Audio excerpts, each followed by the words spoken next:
Okay, part 3, border controls of flow people. Let's start with a summary of part 2. The EU centrally controls indirect taxation.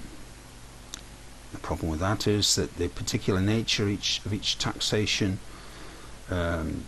chosen and the level of it does not suit all situations in all countries, which creates economic inefficiency. Subsidies is the second one. They eliminate a useful but dangerous tool and allow whole industry to disappear.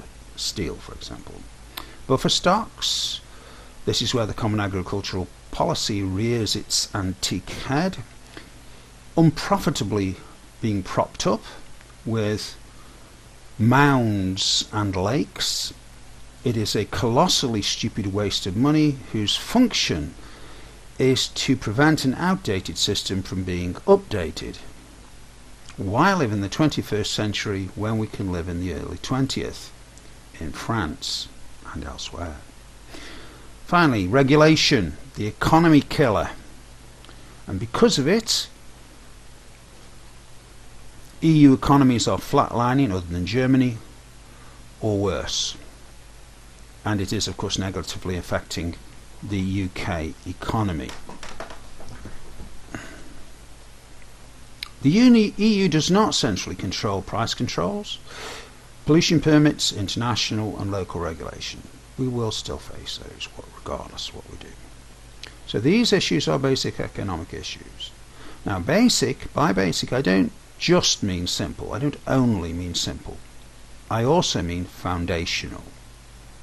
If anyone can be bothered to criticise these little talks, the most effective rhetorical weapon you could use, and I recommend it, is simplicity. The real issues are far more complex. Let me deal with that now, just to save you the bother.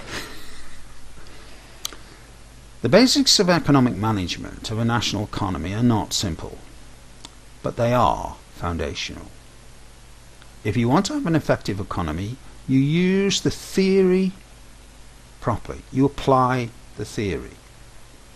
And you use the tools that that theory gives you. All of them. Taxation, subsidies, tariff, regulation, price control, persuasion. All of them. Okay? Use them. Don't give them away to somebody else. Don't leave them. Don't make them illegal. Use them.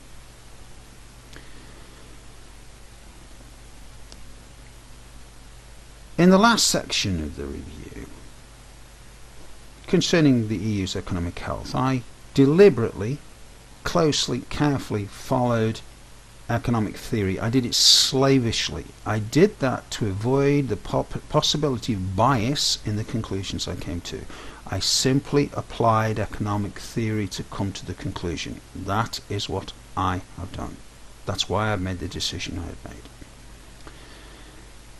Now, in doing that, I have omitted an economic tool that is so obvious it's not even listed as such in the textbooks. In fact, it's really to do with business studies and indeed accountancy. It's under a completely different section. It's just simply under standard business practice. Any business, however small or large, must keep accounts. If the turnover exceeds £40,000, then those accounts have to be signed off by an accountant, a certified accountant. But accounts are not just legal documents required by governments to try to prevent tax evasion. Accounts are a business tool.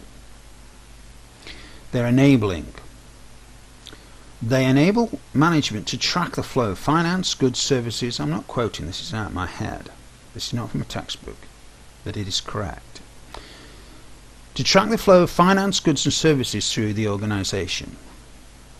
Accounts allow and enable the finest possible oversight, not perfect, just the best that is possible, the finest, the closest, the neatest, the most precise oversight of the business process.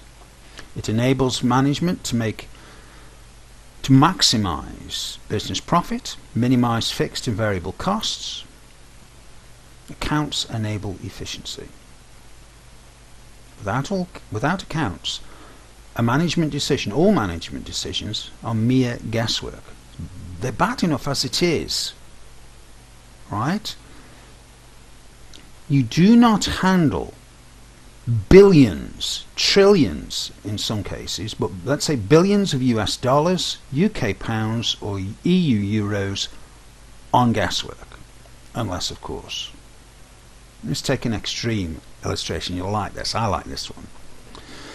March 27th, 1929. Al Capone is arrested. I told you it's extreme. At least it isn't Adolf Hitler. I'm not even going to raise him. He's irrelevant. Doesn't matter what the excuse was for arresting him. Subsequently, the FBI investigated the Capone gang's tax affairs. They'd been after him for a while, obviously. Now, in order to evade tax, what the Capone gang did was they kept a full set of books, a full set of accounts, which were presented. Now, reputedly, Frank the Enforcer Nitti, I love the names, Al Capone, Frank the Enforcer Nitti, he provided the FBI, reputedly, with a copy of the real books. Reputedly, Nitti had realised that Capone was too visible. He was too well known. He was too often in the media of the day, the paper press. And Nitti wanted the mafia to return underground, to be secret, unseen, so it could prosper unnoticed, uninvestigated, unimprisoned. And Capone was the sacrifice. And of course Nitti stepped into his shoes. Reputedly. None of that matters. What matters is what really is definitely true. In the 1920s and the 30s, the Chicago Mafia kept proper books, proper accounts for themselves. They didn't present them to the US government for taxation, but they kept them for themselves. Of course they did. Why? What's the reason? The reason is to keep a close track as possible on the flow of US dollars, goods and services through the organisation. It includes bribes to public officials, of course, naturally. Had the official been paid? Now they've been paid, are they continuing to play ball? So what's this got to do with the EU? Come on, you can guess. Okay, for this bit, I am tremendously grateful to the Daily Telegraph. You find it online, go to Daily Telegraph, home, it'll be across the bottom. Daily Telegraph home comment, columnist Christopher Booker. Thank you, Christopher Booker. And the title of the article is A Look in the EU's Unbalanced Books. Really, Christopher Booker, thank you so much. It would have taken me hours to dig this all out of the internet and confirm it. I am so grateful. Instead of taking hours, it took us like half an hour. Now what I've done, I've selected information from that for this particular little section. The book that Booker is looking at is called Brussels Laid Bare by Marta Andreasen. Now read that book.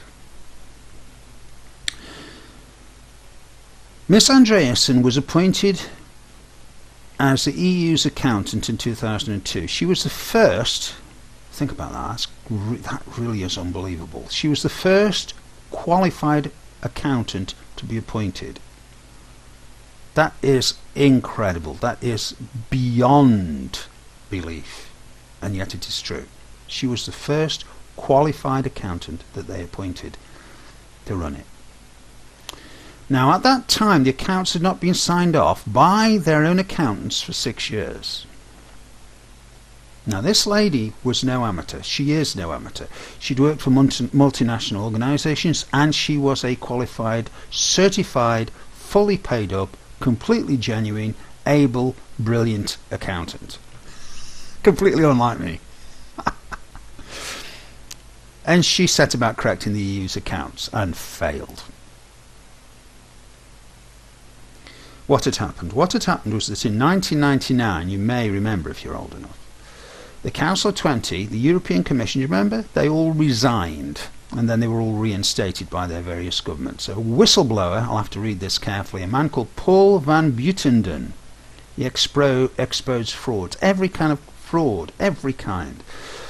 Now, what did Miss Andreasen find? Well, she found, or rather she didn't find, 200 million euros. That 200 million euros had gone missing between 2000 and 2001.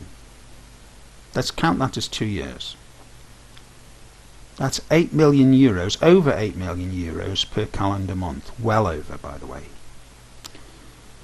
Let's take it as 24 months. Okay, 104 weeks. It's almost 2 million euros a week. 2 million euros a week.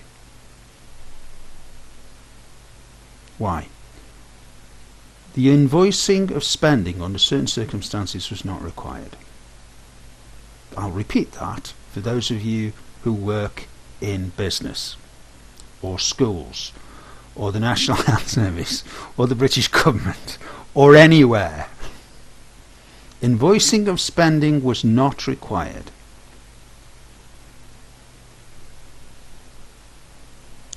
Even worse. Actually, no, it's not worse. It's as bad. The accounts could be modified, changed, without authorization. Anyone could access the documentation. They didn't have to leave the name on it.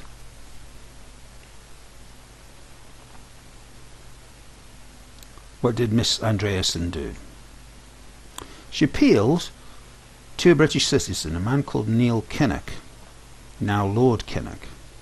She asked for his assistance in cleaning up the mess, which is what she'd been hired to do. What happened to her? She was suspended. She was given a telephoneless office subsequently. Horrifyingly, astonishingly, her home phone was bugged. And then finally, she was put under disciplinary proceedings. She actually had to stand in front like a little child. This is someone who has an international reputation as an accountant. The body language of one of the individuals at this proceeding, this disciplinary proceeding, was that she was mad.